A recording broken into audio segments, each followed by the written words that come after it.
Hello and welcome to Teslanomics Live, everyone. I am your host, Ben Sullins, and this is the show where we break down the biggest Tesla news from the week that has passed. We do it live because, well, things change very rapidly, and so don't want to miss any of those big announcements or things.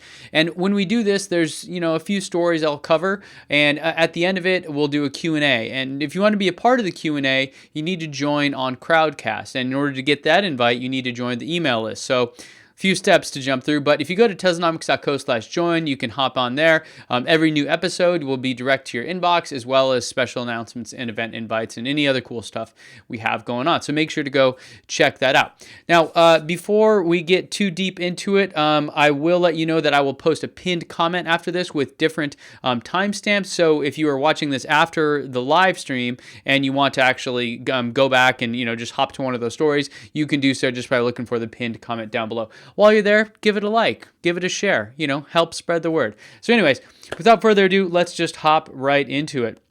And the first story today has to do with Model 3 invites. Now, I received my second invite, and I'm actually going to walk you guys through what that would look like here. So if you've never seen the configurator, and in fact there were a few changes to the configurator, I'm going to walk you through what it looks like, because I can go do that.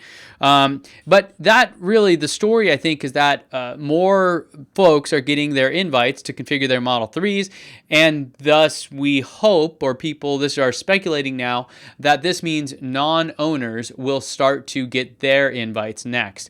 Now, the thing that really struck me about this was that the second reservation I placed was in May of 2016. So still, a ways ago, but for many, a lot of days in between the initial unveiling and then, and I still got that invite before any non-current owner got theirs. So there is a little hack here, and it depends on how far you guys are going on this stuff with your electrification, or the electric lifestyle, as we like to call it sometimes, where if you wanted to, I've heard stories from a couple people I've actually met and talked about this. They bought a used Model S just a couple months ago, and that bumped up their Model 3 spot. And now they're actually kind of debating, what do they want to do? Do they want to keep it? Do they want to just keep the S? They love their Model S. And so that's something to consider. If you guys are really dying for this, and let's say you only placed your Model 3 order recently, you could, in theory, go buy a used Model S for relatively cheap, or a new one, Model S or Model X, whatever, and then you could, get bumped up in line with for your Model 3 as well. Now, if I were in this situation, I would probably do that, because part of my family's plan, we created this, what we call a sustainability plan, and part of that was for us to switch over everything to electric vehicles, get solar, get home batteries, try to be, in terms of our energy usage, as sustainable as possible. And we now have that. We have 2 electric cars, solar, and we're getting our battery very shortly. So with all of those things in mind, I think it's something worthy of considering. Is you could buy used Model S, or a new one, of course, and that would bump up your spot in line for the Model 3. And according to this article on Electrek, that means that you would get it in about 3 weeks. So yeah, I mean that's probably worth it for a lot of folks, especially if you, let's say, were later to placing that order. So something to consider there. Now, along these lines, there were some interesting developments as well, where folks in Canada for the all-wheel drive option have been bumped up to mid-2018 from late 2018. And the standard battery, and I'll just show you real quick, and the standard battery option it has pushed back to late 2018 for even folks like myself that are current owners. Now, this is really interesting because a lot of people are wondering here in the United States, and if you don't live in the U.S., this doesn't matter, you don't care, but a lot of the folks here, especially folks that want the Model 3, are going after the base model, and they want the full federal tax credit, which is $7,500, not including any state or local incentives that you may get on top of that.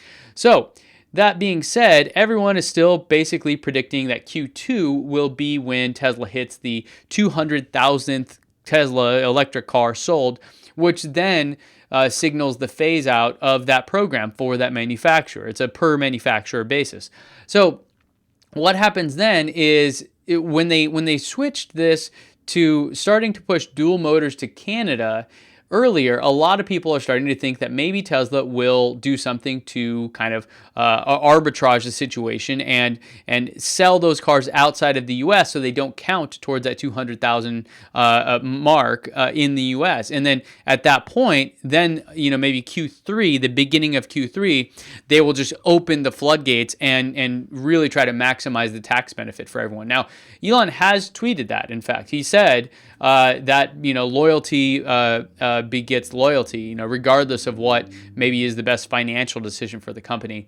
But the question, or the hard part I have, and I haven't dug too deep into the numbers since December, is that mid-December, I believe the best count I could come up with was that they were about 150,000 Teslas sold in the U.S. Because you remember, the original Roadster also counts here.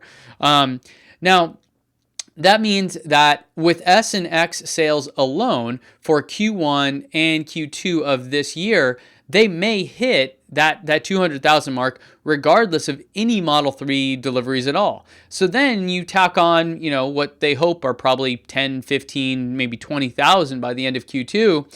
That it's almost inconceivable to me that they wouldn't hit it in Q2. So lots to consider here. And before we get too deep in that, because I have another thing I want to show you regarding this, I just want to walk you through. This is the configurator that you're seeing on the screen. This is what it actually looks like. And they changed this from delivery in 4 weeks to delivery in 3 to 6 weeks. So, they're giving themselves some wiggle room, some variability. Now, the way it works is you have your Model 3 at $35,000, which is correct. It is the base price. Then you have the $1,000 deposit you already put down. Then you have the long-range battery, which is the $9,000, and the premium upgrades are $5,000. So, minimum that you're going to pay right now is $48,000 for this car. Now, if you add autopilot on top of it, which I would recommend, that's another $5,000 plus taxes, fees, all those kind of things. So when you click get started here, you get to go choose your color, of course. So, man, I want to use this as a jump off point because there's so many other things to talk about. I love the black. It is a pain in the butt to keep clean. Probably my next one I'll go with this Midnight Silver Metallic, which adds $1,000. And by the way, I have a configurator. I'll link in the description down below if you guys don't have this invite and still want to go through this kind of exercise. It's very similar to this, but actually it has more detail and is more comprehensive. So one of the cool things about this is that you can get these 18-inch Aero wheels, which the rims underneath aren't bad. But EV Wheel Direct, if you guys recall, I got 20-inch turbines, which are the turbine style you're familiar with on the S and the X. I got a 20-inch set of those from them. They now offer 18-inch versions of the turbines, and a full set for 4 of them is $995. So it's actually even cheaper than upgrading to the 19-inch sport wheel here. So if you don't like the sport wheel, and I don't particularly enjoy it, you can get the 18-inch Aero wheels, then go buy the turbines from EV Wheel Direct. You're pre-ordering them right now, and then swap when you get them, and you have everything. You can go to a tire shop, have them swap over the TPMS sensors and the tires. So that's actually, you're saving quite a bit of money, and you're getting an upgraded, a better looking wheel, in my opinion. So of course it's very subjective, but that was something new that was basically in response to your guys' comments. A lot of people were asking after they saw that video. They said, "Wow, this looks great. I want a set, but I don't want to have to buy, $1,500 worth of tires on top of, $1,300 worth of rims." Yeah, totally get it. So now what you can do is actually you can get those 18-inch Aero wheels and do that. So if I were configuring this today, that's probably what I would do. And then when you go over, they've updated this. It looks pretty good now. And you can see here the standard battery and then the dual motor version mid-2018 right there.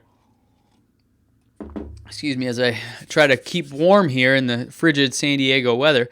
And so they have some new stats here. Some of these stats are questionable. For example, the 5.6 seconds 0 to 60, we've seen it go 4.6 in a test that Brooks over at Drag Times did. In any event, if you choose, you can't really do anything else here. But when I am going to do this, I'm going to get the dual motor all-wheel drive version. Then when you go to the next, notice before it just has black interior. this begs to have another button right here for white. You know that that's what's coming. This, when I configured mine, if you guys watched that video, wasn't even an option, right? So this whole configurator is updating to match kind of some of the other features that we know are coming. So let's say I go with black, obviously. Then you have the full self-driving, which I do not... really wouldn't recommend buying that. You're basically buying a futures contract on something that, maybe at best 5 to 7 years it'll happen. So, and then you have enhanced autopilot, which is good. So I recommend that. I'm curious what options you guys are interested in. The link to, in fact, let me just pull it up here real quick. Teslanomics.co/M3cost2. You can actually go configure this yourself. Oh, whoops. Maybe I broke it. M3. Oh, maybe it's Model 3 cost 2. There you go. Model 3 cost 2. Teslanomics.co/Model 3 cost 2. And you can essentially go through these same kind of things, right? So if you want the long range one, enhanced autopilot, premium upgrades, etc. I have some estimates for these tax rate and things. And you can go through and change it and do all that kind of stuff. So if you want, there's this option available to you. You guys can go have fun with that. Okay, so that's exciting. And along these lines, Bloomberg, who I'm a fan of, especially Tom Randall and his work, put together a Tesla Model 3 tracker. And I think this is awesome because me and a lot of other folks have essentially been doing this for quite a while now. And they have, they're doing it and they do a great job here. So you can see essentially what they're looking at with all of these other things. And you have, the nice bar chart showing you how many, the production rate, so per week, their Bloomberg estimate. I mean, I think all of this is great. Then you can actually submit your VIN, and then they're using a couple different methods to try to track these. So they have VINs registered with the NHTSA, the National Highway Traffic and Safety Administration, and then you have kind of their estimate for the Model 3 production. So really cool. Kudos to Tom, and I think Dean was the other guy that did this. I mean, they're parsing like the forums, Reddit, Bloomberg. I mean, it's crazy. How much work they're putting into this. I hope that they allow folks like me to actually pull some of this data from them and then do more things with it, like come up with a forecast model and all that. I know they're doing it and it's their work. I would love to just try to enhance that and add some additional color to it. So link to this in the description. Go check it out. It's pretty awesome. So there you have that. By the way, I also have some fun stuff to talk about with the Tesla Roadster. And yes, I'm the guy that's getting a free one. And yes, you can be upset about that. It's okay. Here's a shot of the Roadster. This is at the Fremont test track out back. And here's it accelerating. The big question is, what the hell are these guys doing just hanging outside there? I mean, kudos to them. Maybe they just happened to be there for something else. But there's really nothing else there. So this is pretty cool. And you can, again, I mean, not that there was any doubt that this car actually could do this kind of stuff, but it's just fun to see that.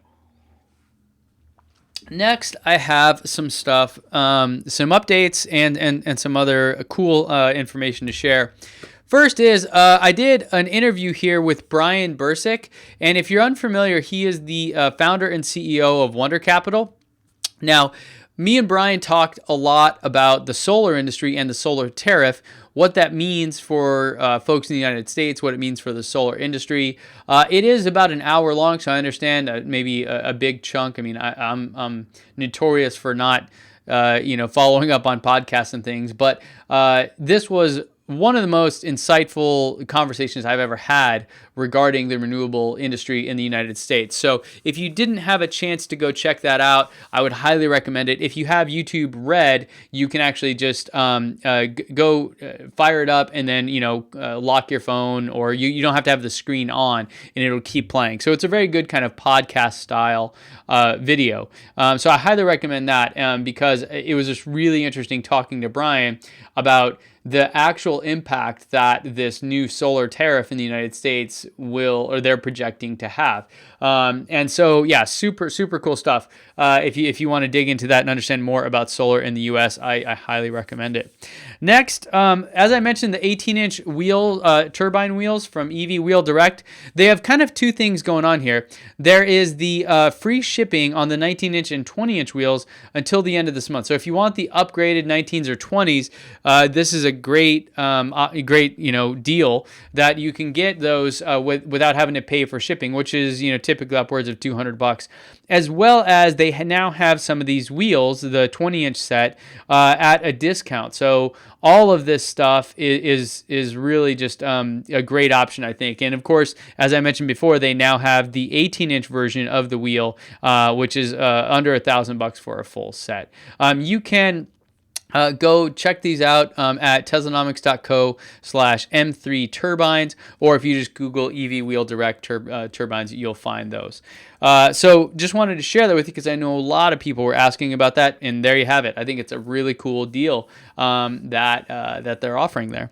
Next, if you also noticed, I lowered my car, Tez, and in doing so, I actually got a smoother ride out of it, which was really interesting. And the guys here at Unplugged Performance are, of course, geniuses when it comes to this stuff because they manufacture and prototype and engineer. Like, these guys are really tuned into how all this stuff works, and they've actually been in the aftermarket auto industry for almost 20 years. So it's really insightful. Now, one of the things about that video that was left a lot of questions was about how it's even possible that there's a smoother ride after lowering it. And the answer is just the technology of the springs themselves. And I'm not going to pretend to be an expert at that, but they have all the info on their website. And I created a little short link for you here at teslanomics.co/M3 springs because they're doing a giveaway of a set of these springs. And so you can go enter for free. You just sign up for their Model 3 Insider newsletter,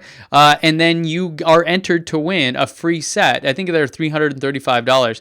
Then on top of it, they have another ways where you can actually share this raffle with other people. And for every other person you refer, you get your own custom link. You also earn additional entries as well. So it's unlike most giveaways where you're kind of disincentivized to share that because the more people in it, the lower chance you have of winning. Here, you actually you earn more by sharing that. So it's a pretty cool way to do it. And yeah, I mean, this is pretty awesome.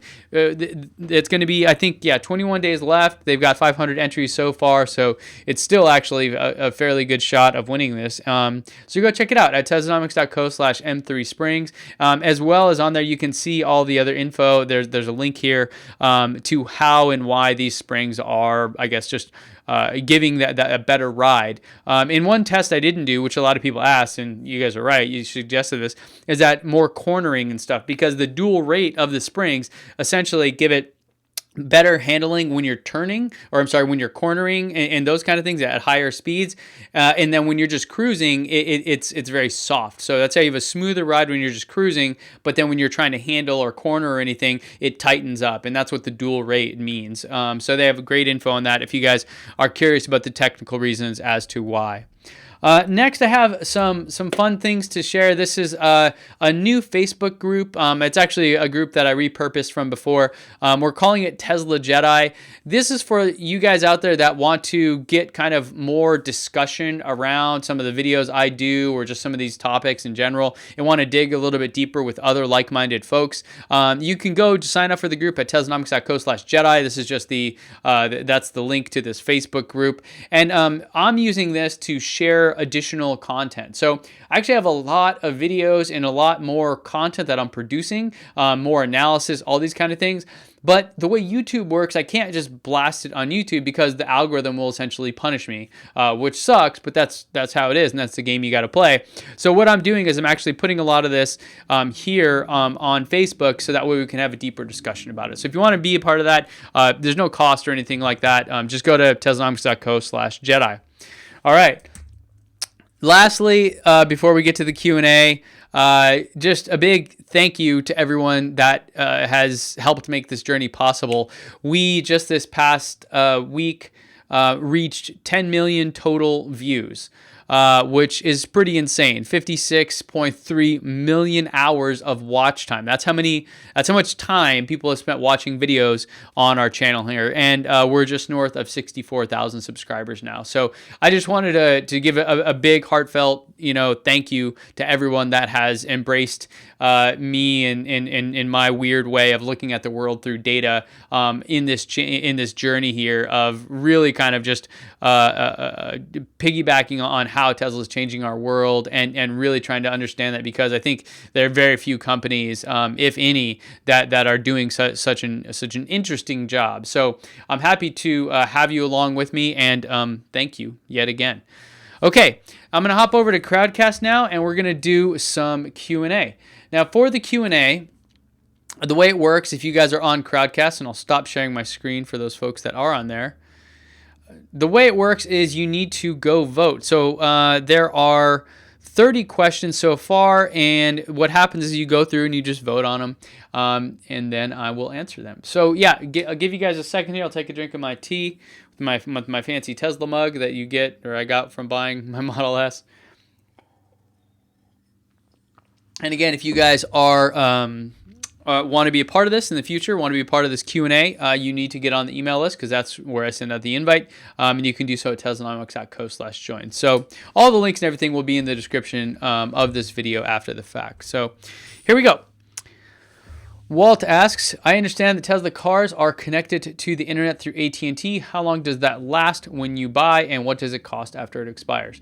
So I was told it lasts for 4 years when I first bought my Model S, but that they weren't sure if it would ever expire, like they would just continue to have it. And I don't know if it's actually is AT&T. I recall that being the case, but nowadays, like when I bought my Model 3, they didn't mention that at all, that it was AT&T, and in the car it doesn't say anything like that. So I would be surprised if you ever have to pay for it. Maybe with the base Model 3, where you're basically getting the car for dirt cheap. That's when maybe it would make sense. But certainly, I'd be very surprised if S and X owners ever had to pay anything. So as far as I know, 4 years was the first thing I heard. But we'll see. I don't really think anyone's had to do that just yet. So I wouldn't worry about it too much. Thanks for the question, Walt. Hey Mel, thanks for the question here. What's the status of the automated production line machines coming from Germany to the Gigafactory? And I see Crafty Geek commented due stateside mid-March. That's news to me. The last I heard was from the earnings call, where, if you guys are unfamiliar, basically the production hell that they're in is largely due to some of the modules in the Gigafactory lines for the Model 3 not working as promised, and so they had to basically re-engineer and rebuild the whole thing with the company in Germany that does this for them, and now they're shipping it over there. So yeah, not sure, but I'm guessing maybe by Q3, I'm hoping by Q3 it'll be fully operational, and hopefully we'll hear more on that on an earnings call in the future. Thanks for the question, Mel. Chuck asks, can the Model 3 Auto Park feature back the car into my garage? I want to install a NEMA 1450 outlet in the middle to support both the Model 3 and my wife's Model Y. Well, not yet, but by the time you get your Model Y, it certainly will be able to. It does have an auto park feature for parallel parking and for perpendicular parking even, but the summon feature, I think, is really what you're getting at here. Currently isn't. I mean, I can just double check my app. Currently doesn't show up. It's not supported, and it's in the app is essentially where you have it. So yeah, I still don't see it. So not yet, but certainly by the time you get your Model Y, it will. And something to consider there is, I mean, you're probably looking at 2022, 2023 before you get your Model Y. So anyways, just some food for thought there. Thanks for the question, Chuck. Walt asks again, with the upgrade package, is that where you get the advantage of setting all the individual driver memory settings, like seat setting, mirrors, etc.? What else can you set? I believe that's built into everything. My Model S wasn't a premium anything, and actually, no, I think we had premium interior. But yeah, the individual driver settings, I believe, are standard. And of course, we don't know exactly what the Model 3 Standard Edition will hold. So yeah, there's still more to come on that. The seat settings and mirrors and the steering wheel are the things that auto adjust.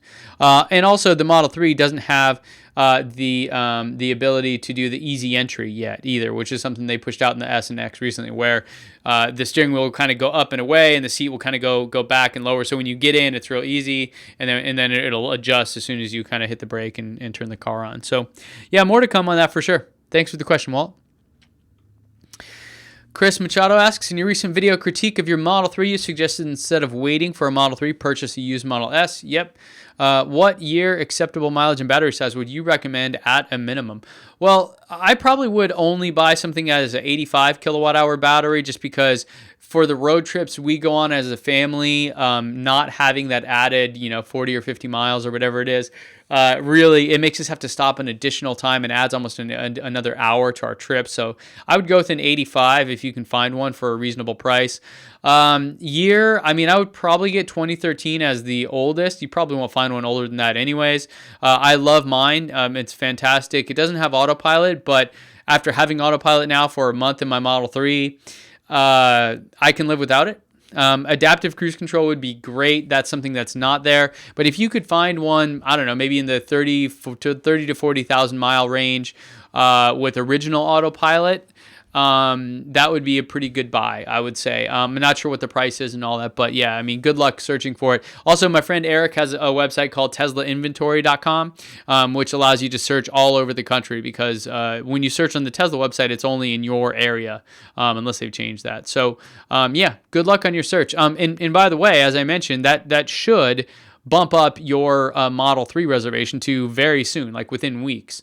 So, be prepared to want to, to do that. Or if you're just, saying, forget the Model 3. Somebody did comment on this. They said that when they did it, they canceled their Model 3 order and went with the Model S. They took the $1,000 and applied it towards the Model S. So, you didn't lose any money on that. So, shout out to them for doing that as well. Walt asks again, do you know if the new springs you had installed to lower your car and get a smoother ride will void any part of the warranty? Yeah, I've got a lot of questions about that. Yeah, it'll certainly change the drag coefficient for better because it's lower to the ground. Although in order to really test that, I would have to go to a wind tunnel, which I don't have access to, and unless someone's watching that has one and wants to invite me to do that, yeah. So I would love to test that, but no. As far as I know, it should, from all the engineers I talked to at Unplugged that designed it. And then in terms of the warranty, I would say no. I'm obviously if there was a problem with the suspension, they're not going to fix that. But I've actually had additional work done on my car since then. No issues at all. And I have a video coming out later this week about Tesla service, specifically for the Model 3, and I have some information to share about that. So stay tuned. But yeah, not something really to be worried about. Thanks for the question. Crafty has a question here. Crowdcast. Okay, this is about. Okay. So it looks like, yeah, let me try doing that. Thanks for the heads up. So the idea is that if I close the Q&A and then I fire it up again, it'll resort them, because there is kind of a delay there, which is weird. So I don't know why. So cool. Rick has a question here. Given 100 amp circuit availability in my garage, could you explain the charging rate limits for the Model 3 using the Tesla wall connector? What's the max miles per charge hour one could expect? Follow-up question, is the limiting factor the car system? Yeah, so this is a pretty loaded one. I'm probably going to do a deep dive on this, and I probably won't put it on YouTube though, but that Facebook group or even an online course I'm working on for Model 3 to really dig into this. So and in doing so, I'm gonna call in the expert. So I'll give you my thoughts on it, not being a true expert in how all this works, but with the knowledge I do have. So your car is the thing with the charger. It's built into the car. That's how Tesla chargers themselves are basically just you're plugging it in. And so that charger in the car has all the settings for how fast or slow it charges. So even in the car, as you can adjust it. So, that's the first thing to consider. The Tesla wall connector is mostly a decorative thing. If you have a nice looking garage and it's clean and you want something to go along with it, yeah, totally get it. It shouldn't, and I've not heard any details or cases of this. I don't believe it will change how fast you charge at all. But even if it does, let me just pose a question of why would that matter? if you already have an electric car, you know that 90+% of the time you come home, you plug in, and you go to sleep and you wake up and it's charged. It could take 6 hours to charge. It doesn't matter because your car is going to be sitting there. Hopefully, you get to sleep for more than 6 hours in between charges. The only time when it really would matter, where you would really want a super fast charger in your home, is if you were doing something commercial with your vehicle, like driving it for Uber or Lyft or something like that, and you just wanted to come home, pop it in and charge for an hour, and then head out. Now, if you're talking about the Model 3, you could use a supercharger, in which case Tesla would, you'd have to pay for it, and it was likely going to be more expensive than you get at your house. So lots of things to consider. Really, the way I look at this whole situation, the wall connector is great if you have a nice looking garage and you want it to be decorative. Beyond that, nothing really to worry about. If you don't have, if your circuit availability in your house can't support a NEMA 1450, yeah, then that's something to consider. But beyond that, wall connector or not, it's mostly, in my opinion, an aesthetic choice. One that if I had a nice looking garage, I would definitely go for. But since my garage, you can still see the studs and everything, yeah, it's not a concern for me. Thanks for the question. And yeah, I am going to have a whole a chapter on that in an upcoming online course about owning a Model 3. So stay tuned for announcements on that soon. Thanks for the question, Rick.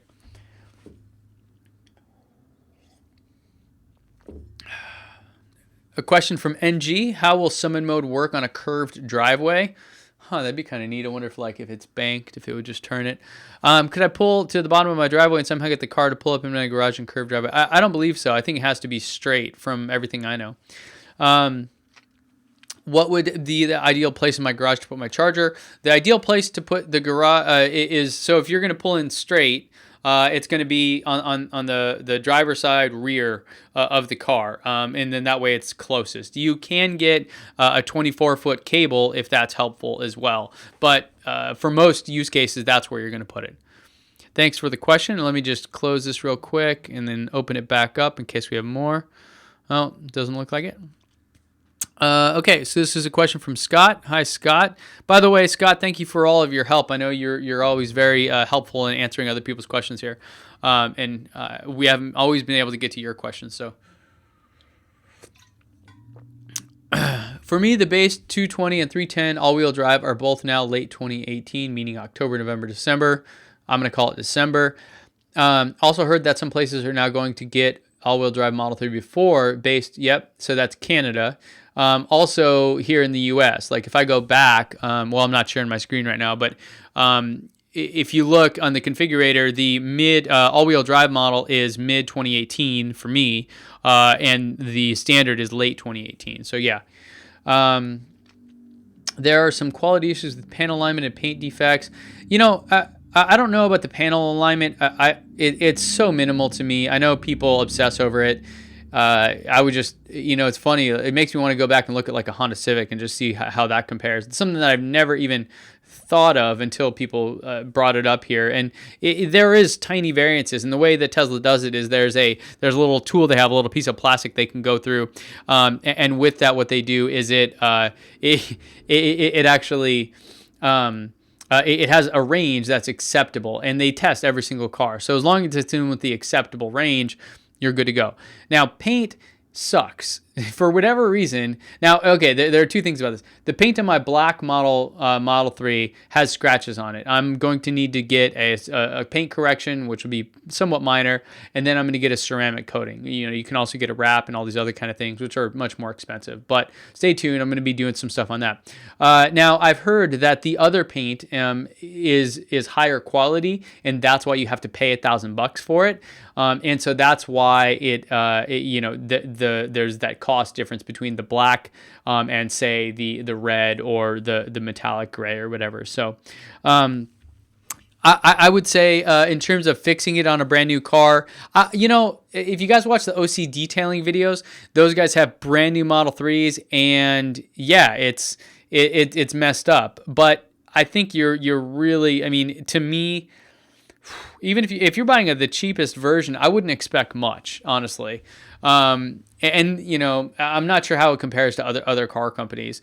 I've never even noticed it until, you know, we started being super picky about every little detail here, which is great because it forces these companies to push, to strive to improve. But not something I've ever really been worried about. The way I would do it is do a ceramic coating. That's probably your best bet for the cheapest price. So thanks for the question, Scott. I hope that helps. Let's go on to Franz. Franz has a question. If the Model 3 needs a mechanical front door exit method, it has one. Why wasn't one included for passengers in the rear? Yeah, it's a great question. I agree. Since child car seats are required to be in the back, I feel a positive way to exit the power is lost should be included for rear passengers. Yeah, this is kind of an interesting thing. And somebody sent me a message that, you know, it's a child protection thing and that you don't have it because that way the kids can't, you know, just hop out of the car when it's moving or something, which I think is total bogus because that's called the child protection lock. You can turn that on lots of cars. That's not like anything new. It is weird that you can't unlock the back doors in the event of an emergency.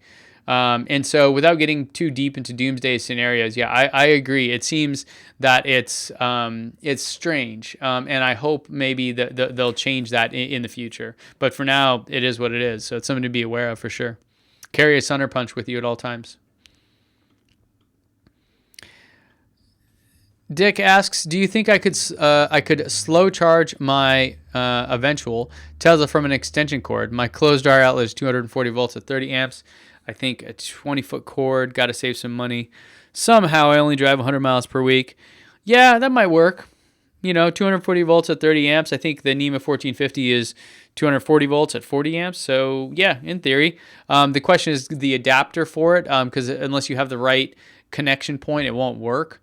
Yeah, you know, you could just split that line or something like that. There's probably other ways to do it. I would talk to a local electrician, honestly. Yeah, so there you go. Thanks for the question. Flying Panda asks, do you think the rumors are true that choosing a paint option other than black gives you more coats of paint and protects your car more? Yeah, that's what I was just talking about. That makes a lot of sense.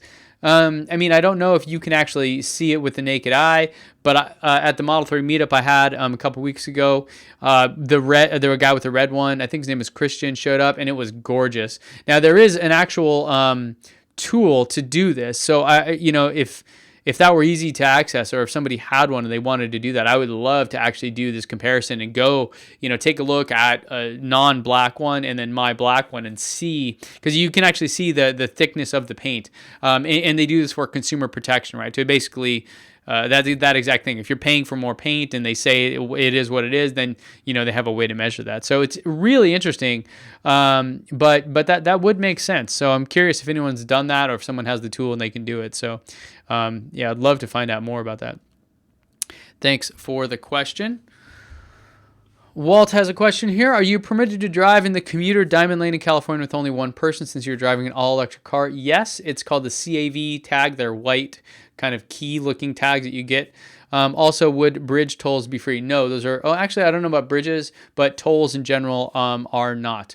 So, yeah, by owning an EV in California, you can...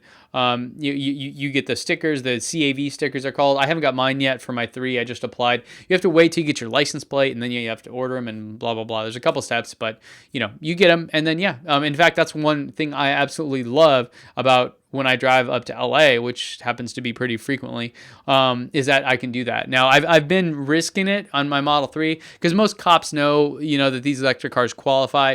And so whether or not you display them, I believe you probably could get a ticket, but I would say the chances are low. And I see Teslas driving in the lanes without the stickers all the time because they are allowed to, and so a lot of people keep them in their glove box and that kind of a thing. So yeah, there's a bit of a risk there, but yeah, definitely allowable. But the bridge tolls, I don't believe so, or I've not experienced that.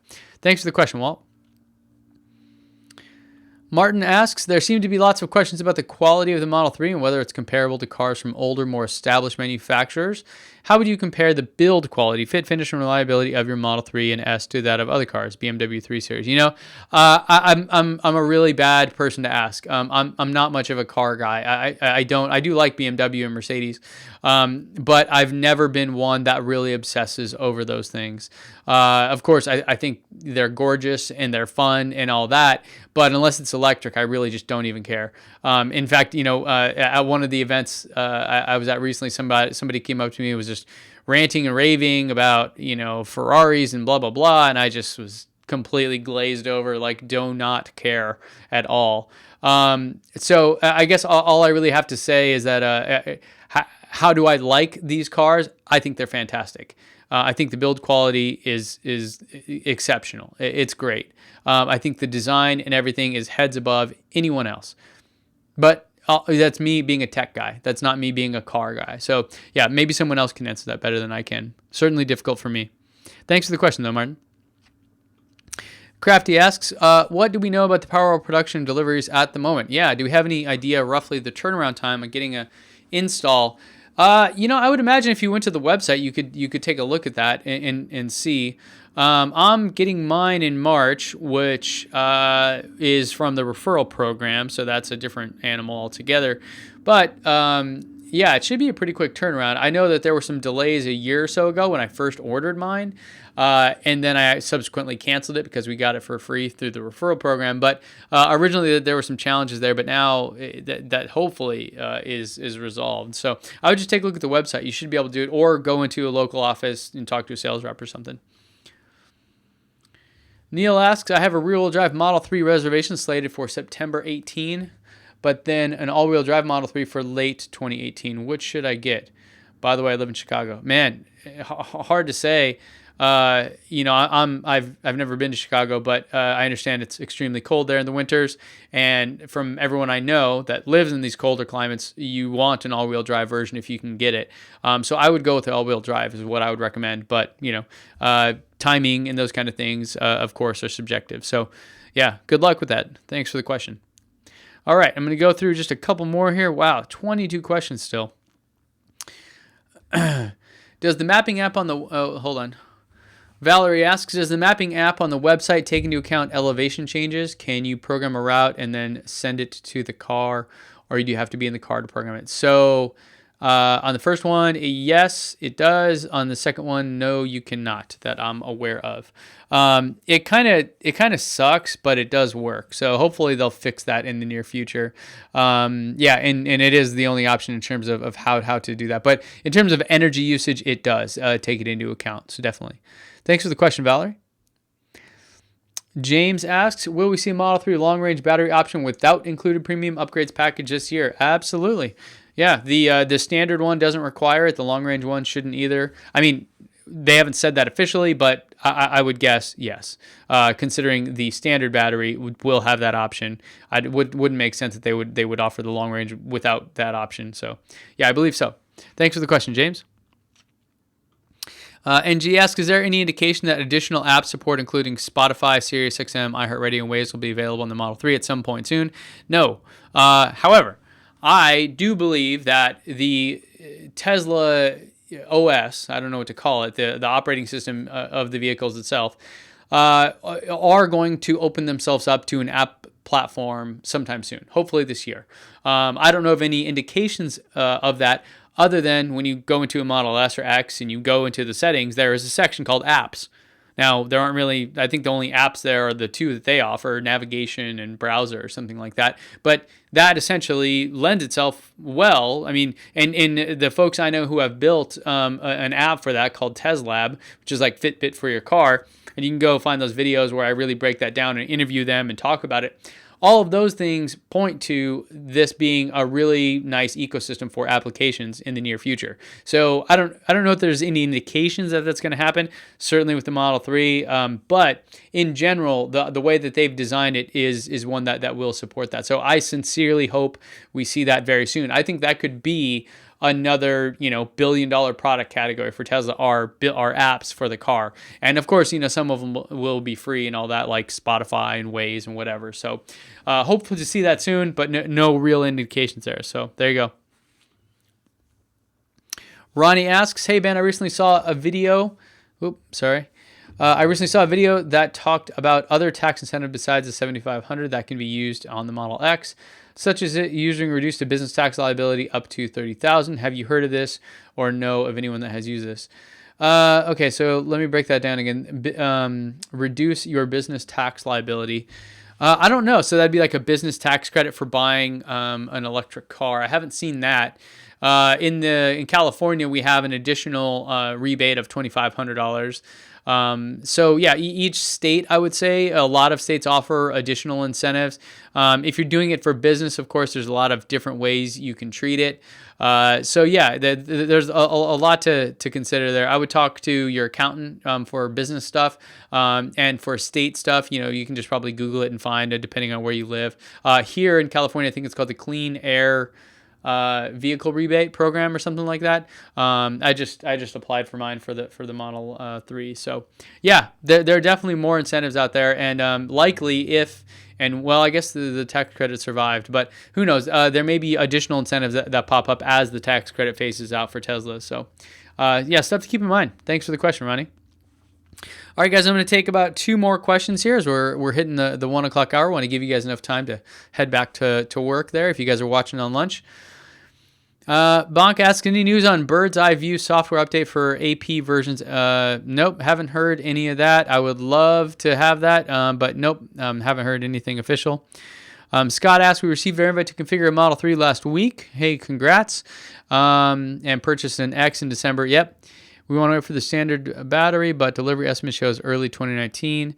My question is the estimator function on the manage screen a more accurate representation of our order than your date of late 2018. Yeah, I wouldn't go with mine I'm not sure if you're talking about mine from the configurator or the delivery estimator I built. I need to take that down because at this point, it's so far off, and really it was fun to build at the time, but at this point it's not really based in anything. So I would go off what Tesla tells you. That's the answer.